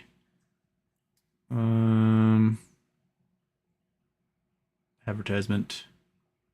Do you like the customer? New docket. That's from 11 hours ago, so that's not that new. Another docket. Whatever this is, Ryan Cohen. I'm not seeing anything super new on their subreddit. So send it to me if you have something. I'd love to see it. It's Liddy. I'd like a founder's package of this Honeypot holding company, please. If you guys don't know what the Honeypot holding company is meant to be, picture this. You take a few $1 million. At this point, you it's post MOAS. You've made some money. whatever. You take a few $1,000,000 and you buy some stocks, maybe some real estate. Doesn't matter. You just buy a little bit of it, and then you and I kind of adjusted the idea in my head over a while, but you launch an OTC stock. You keep 2 million shares yourself, and you sell 1 million shares. And so there's 1 million shares out there, $1 each, whatever it might be. And then you just let the shorts hammer the shit out of it. You know, you may borrow some money, so it looks like you got negative whatever happened with the company. You're spending too much money. You know, your revenue goes down year over year. So the shorts just hammer it down for months to the point where, and you don't fight it. You just let it happen. You just let it go down and down and down and down. But, you know, let's say in the Cayman Islands, you have another holding company. And that Cayman Islands company sees, oh, it looks like there's all this stock that's selling for a 1/10,000th of a dollar, right? I'm going to buy 30 billion shares. And I just buy months, years, whatever, until there's billions and billions and billions of shares in this offshore entity that's sitting out there in the Caymans or whatever. And then, as CEO of the company, you're like, well, this company's not doing that well. I'm going to buy out all the shareholders. I'm going to authorize a buyout of $10 a share. I'm going to send my $10 million off the DTC. Company's done. Well, in this offshore account of this shell company out there, there's 30 billion shares that shouldn't exist. And you send your $10 million to the DTC to pay off the 1 million shares that have been out there in the market. Those people bought $1, they just got 10x. They're happy, right? All the market makers and the hedge funds that were selling shares that don't exist, they're now absolutely capitalized in that offshore account. I mean, some may go to prison for this. I don't know, but it's a foreign country. They have to do the busting over there. All of a sudden, they owe like $300 billion in cash to that account because that's where all the shares are that shouldn't exist. That's the Honeypot holdings essentially. So, you know, 10 years from now, when the SEC investigators and the FBI want to see why entire hedge funds and market makers got vaporized out of existence for apparently no reason except for a $10 buyout on a company called Honeypot Holdings, this will be Exhibit A. Yeah. So there you go. Striking Viking. I just participated in my first Union National Convention. We, UE, had 26,000 plus grad students join our ranks the past 2 years. The youth are pissed. Yes, I think all grad students at research universities should be unionized. They're paid dirt. They're expected to do a boatload of work and produce for their classes as well. And then you be compensated appropriately. I mean, I had this experience in grad school where, you know, like, oh, you're going to TA in this class. I'm like, cool, I will learn how to teach. And the professor's like, it's your class, you teach it. Oh, I don't have the book, right? Like, oh, I've got to like create a class now for these 700 students in this auditorium and figure out how to teach this class that I've never taught before. And then I taught the class the entire quarter. The professor gets the paycheck for it. I get like, you know, $7 an hour. That's just not cool, man. So yeah, it gives me the experience, but like I did the work. Have you ever taught this class? Have you always had one of your grad students teach it? Are you a good professor? I have no idea, but you're fucking off in your office all day long doing something. I don't know. But yeah, way to go, Striking Viking. Way to go. Jose Rosario, any advice meeting women for a shy introvert? Oh, man. I am not a shy introvert, so I don't know how to overcome that. I mean, I don't want to say don't be who you are, because you want to find somebody who loves you for who you are. Unless you're just a giant piece of shit. And then either you change yourself or don't pursue love interests. But if you're just a shy dude, join things. Join like kickball leagues, golf tournaments, knowledge, like trivia, quiz, pub trivia, dodgeball, softball, hash running clubs. Join groups, because introverts, it takes them a while to like open up to people, right? That's them being introverts. But when they find a community, then it's really easy for them to open up to people. And so you have to find a community first. And what you'll find is if you join a community that interests you, or find something that's like, wow, I have a passion for this, you will find people in that community who automatically share a lot of things in common with you, right? If you join like a hash running club, right, and you guys are out like running and drinking your beers and whatnot, and it's something that interests you, when you start opening up to people in that group, you're going to find others who share your passions, because that's the real reason why they're in that group, right? Maybe it's dodgeball, maybe it's golf, I don't know. But finding activities that are group activities is a fantastic way to meet people. And I don't want to say meet it, like join these activities just to find a date, right? But treat it as more as like trying to find a social group that you can identify with and appreciate. And if, it so happens that some hot mamas dig you in that group, all the better. But I know like my friends who are rock climbers, hash runners, etc., those communities are so incestuous. They all date each other inside those communities and then get married someday. Like every single one of them. I dated every single solitary person in this rock climbing community, and I married that one. That seems to be how it rolls. So the Eskimo Brother Club and those groups are huge. But you know what? They're happy. They found somebody who shares their ideals and their passions, and they're together and better than ever. So, is investing in group activity by now?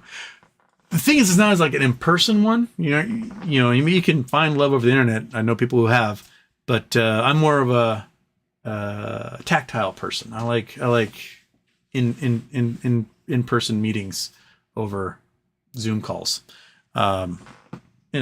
Just like I like to pet cats. Sure, I can appreciate a cat video, but if I can pet a fat cat, oh, it makes me so much happier. Right, buddy? Right, you big old chunk. Look at you jiggly fat piece of shit. You're just the cutest guy in the world, you fatso. All right. Yeah, so there's advice. Take it or leave it. Joseph Howard. So I had 1,660 shares of BBYQ, but dropped them under the belief they were just going to poof away. 100% loss. Was that a mistake? We will wait and see. I mean, for my sake, I hope you're kicking yourself. For your sake, I hope you're not. Yeah.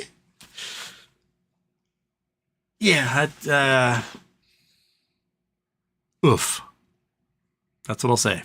Oof. Scott Pollen, what happens if there isn't a 10K or other announcement from BBBY? I don't know, man. That's one more step towards it going to zero and us being a bunch of losers. But if there's one, well, that's a good sign. So, gotta wait and see. I'm not the one with power. All I can do is twiddle my thumbs and talk to a wall on the internet. And that's where we are. Jay Geyser, cats and dogs seeing you talk to an animate object are worried about you. They distract you constantly because you look crazy to them. I probably look insane to these creatures. Like I have a bright light shining on my face and I am talking to a wall right now. They can't see a screen very well because they're friggin' two rods in their eyes, and dogs need like 60 frames per second to be interested in something. So I look like a complete weirdo. But Monkey is always very excited to go upstairs though. Like we might be downstairs having breakfast or whatever, and if I go towards the stairwell, she's like, oh, we're going upstairs. She races and she jumps onto her bed. She's like, are we doing this? So she knows something's going on when it's like when I'm in this room talking to a wall. It probably sounds even weirder to my roommates who might be out there who are like, he's having this giant conversation, just stream of consciousness, and they have no frame of reference to the fact that a chat is going by and I'm reading and answering their questions. So, I mean, maybe this is all in my head. Maybe I'm completely full-blown schizophrenic and there's no computer screen in front of me and I'm just rambling to a stop sign somewhere in an intersection in a major U.S. city. I have no clue. Maybe I'm plugged into the Matrix at the moment and I'm just imagining all this. Are any of you real? Is this real? Is that fat cat and his very soft, squishy belly, is this real? Am I just pretending in my mind's eye to imagine what it feels like to touch a fuzzy cat? Or am I in fact touching this fuzzy cat? What kind of existential crisis can we have right now, Super Batman? Huh? Are you real? Are you a real kitty? Or just feel real? I don't know. I guess, yeah, if it feels real, and that's the only reality I know.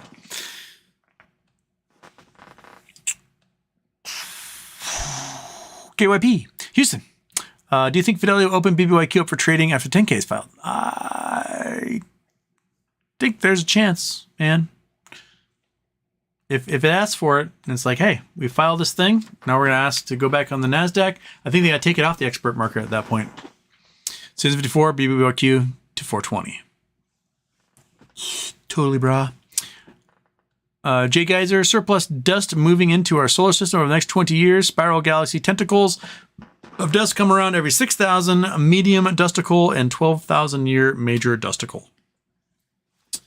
Tickle your dusticles. Yeah, when you pass through a major dust region, you're going into star birthing regions.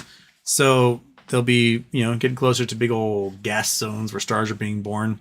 And this is a result of what we think are what are called density waves.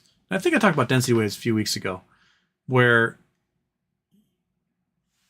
you have orbits of objects that happen to come close to each other, and when they do, their dust clouds mingle and make new stars, so that those bands that you see in a spiral Milky Way, like spiral galaxy like the Milky Way, look brighter.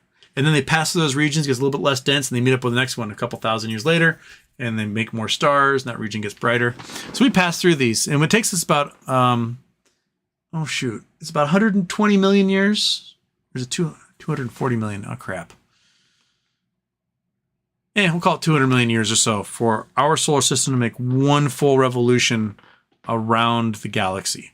So we pass through these dust areas every so often on our trip around the galaxy, and then a backup start. So 54, what's going on with weed stocks? Wall Street Bets has posts about safe banking possibly getting passed. They are spamming these articles from random websites or hedge funds looking for liquidity. I mean, the government is trying to reclassify weed. There are bills in the House and Senate to do this. And if they can get it reclassified, I can't remember which controlled substance number it is. If they can remove it from the controlled substances list or reclassify it, then all of a sudden all these pot farms and pot shops can open up bank accounts that they weren't allowed to do before, which means money can flow much more easier for these groups and reduces their costs a lot and opens up their customer base a huge amount. So I don't know when the vote would be in Congress for that, but they're trying.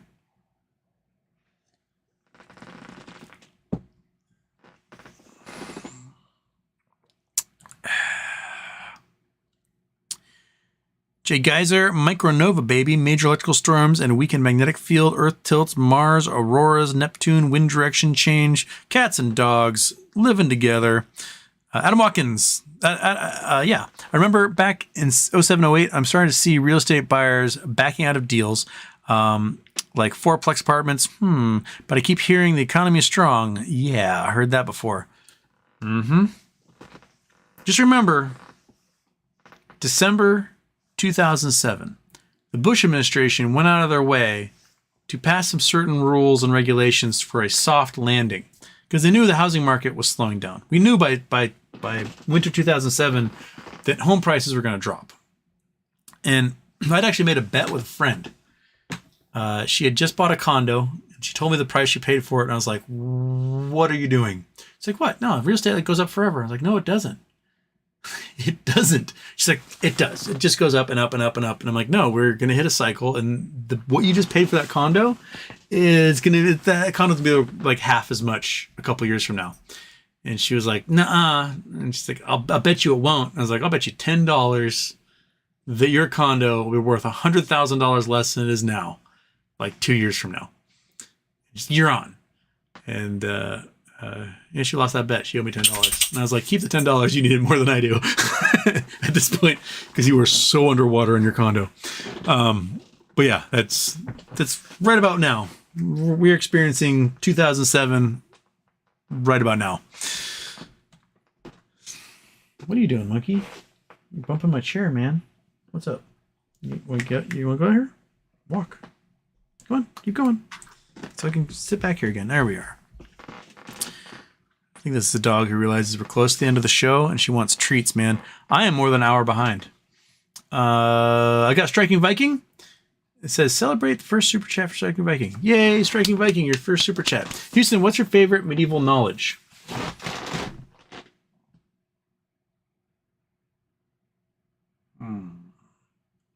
Favorite medieval knowledge. I think my favorite thing from medieval times is the dancing sickness. Like, it's the weirdest, most unexplained thing. There's lots of hypotheses about why it happened. But people went on a dancing frenzy and it spread from town to town. And there's no explanation for it. And like, read about it someday. It is weird. Like, people will just start boogieing. They're like dancing and they're dancing. There's no music playing. They're just like, woo, dancing. The people started joining them and they're dancing and they would just dance until they died. And then next town over, someone started dancing, boogieing like zombies. And then other people started dancing with them and they'd dance until they died. And just went from town to town across Europe. No one's explanation for it. They don't know if it was a microbe, a virus, whatever, psychosomatic, But we do know is it happened. People danced until they died in groups with no music playing, and I don't know why. So, like, here's my theory. All right, this is conspiracy level Houston. Have you ever heard of sound lasers? Like, the Navy has them to like scare away pirates off Somalia and stuff, but you can beam a sound across a great distance using ultrasonic waves. And it can basically hit the brain and make the brain hear a sound that they don't know where it's coming from because they can't see a speaker and it's from far away. There's been some experimentation with putting sound lasers in like museums. So you walk past a museum display, the minute you're under the speaker, your brain all of a sudden hears the guy like, and 5 million years ago, during the early Paleozoic, blah, blah, blah, blah, blah. And then you step out of that, you don't hear it anymore. They want to do it in grocery stores. Like, you walk past Honey Nut Cheerios and it's like, Honey Nut Cheerios are $1 off with a coupon today. You're like, what the fuck is that coming from inside my head? But anyway, aliens, humans with time machines, go back in time. They're like, hey, check this out. And they just beam, like, I don't know, Chemical Brothers into a crowd at a market in some medieval town in Germany. And people are like, and they're rocking and rolling. And if you are not inside that crowd, you can't hear the music, right? Everyone outside them's like, what are they doing? They're just dancing for no reason whatsoever. Right, monkey? No reason whatsoever. And then like they danced and boogied until they died. And then the spaceship went to the next town. It was like, and it was boogieing and dancing. That's where I think it went. Anyway, we're gonna end it with some treats because Monkey Butt's giving that look of a dog that needs some treats. All right, this bag's dwindling, Monkey. That's a broken one. We'll get one more. There we go. Yes. Although we did go downtown, we did get treats from going downtown today. So, but oh, you're so greedy. You're so greedy. Do a tall one. Tall one. You can get it. Oh. And then one more in the Jaws cam. All right. Okay, everybody. Thank you for joining me tonight. If a 10Q drops tomorrow, I might do a show. We'll see. If nothing drops tomorrow, then I might sleep for a year. Other than that, I'll see you Friday. Cool? Everyone all right? Sorry if I didn't get to your chats. I am more than an hour behind, but I haven't slept in like 24 hours or 36 hours. So I'm done. Monkey Butt, you're a good dog. Fat Cat, You Jiggly Belly. Everyone else, you have a great night, and I'll catch you on the flip side, and we'll do the daytime intro part 2 again. Right, no, again.